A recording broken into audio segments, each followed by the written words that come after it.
Israel Hayom Insider, female entrepreneurship in Israel. An increasing number of women are going into business in Israel, but the women of Startup Nation still face plenty of challenges on the way to business success. With us in the studio to discuss this, author and business coach Leah Aharoni, founder of Love Your Biz Consulting. Hi Leah, thank you for coming. Thank you for having me. So what makes Israel women go into entrepreneurships or opening their own business? So Israel is a country with a very strong family culture. We're strong on family values, and that means that women have to juggle this life-work balance. It's not easy in the corporate culture. It is not easy in the standard workplace. That's why entrepreneurship and self-employment are a very popular choice. That's my story too. 12 years ago, I had 2 kids and a 9-to-5 job. I could not manage both. I could not see how I could do both, and that's how I started my first business. Today I have 6 kids, and there's no way I could do that if I was not self-employed. Yeah, and how common is entrepreneurship among women in Israel? So today, about 5% of working women in Israel are entrepreneurs. Those numbers are in line with what's happening in Europe. Just for comparison, in the States, about 10% of women are entrepreneurs. But those numbers are growing, and in the past decade, about 50% more women decided to open their own business. So that's an important trend because women's entrepreneurship is perceived as a very important developer of the economy. Yeah, and what motivates women to go into business? Because we know, as you've said, we have difficulties regarding society pressuring us. We know that we need to bring kids to the world.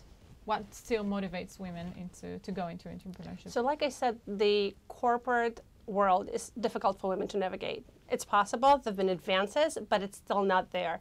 There's a glass ceiling, and there is a significant wage gap between men and women. That's one reason why many women go into entrepreneurship, because that way they can really set their own schedule, fluctuate business with life and make those decisions. The second thing is that many women that I come across really love what they do. It's their passion, it's their calling in life, and the only way to make that happen for them is to go out on their own. And still, what are the obstacles they're facing? So the obstacles in Israel are very similar to obstacles that are happening in other places. The 3 components that are really critical for business success. One is resources and capital, and here women across the globe and in Israel really face a shortage of capital and investment. The second one is training. People need to know how to run a business, and there is not enough training still available, although it's slowly growing. And the third part is community.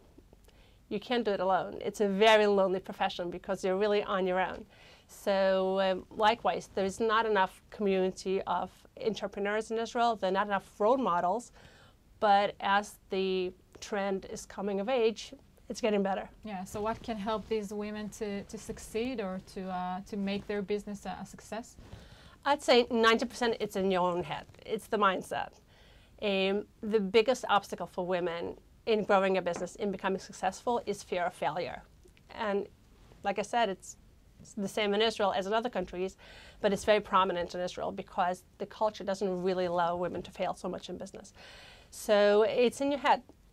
Having that go-for mentality, figuring out that you can do it, and getting a support system is really important. Another part that's extremely important is having a solid business plan, knowing your numbers, and understanding that business is not only about your calling, it's also about making money and seeing how you're going to make money. Yeah, and a lot about self-confidence, right? Exactly, exactly. In Israel in particular, female entrepreneurship and female empowerment are really going hand in hand, and most ventures that are geared towards female empowerment have an entrepreneurship component to them.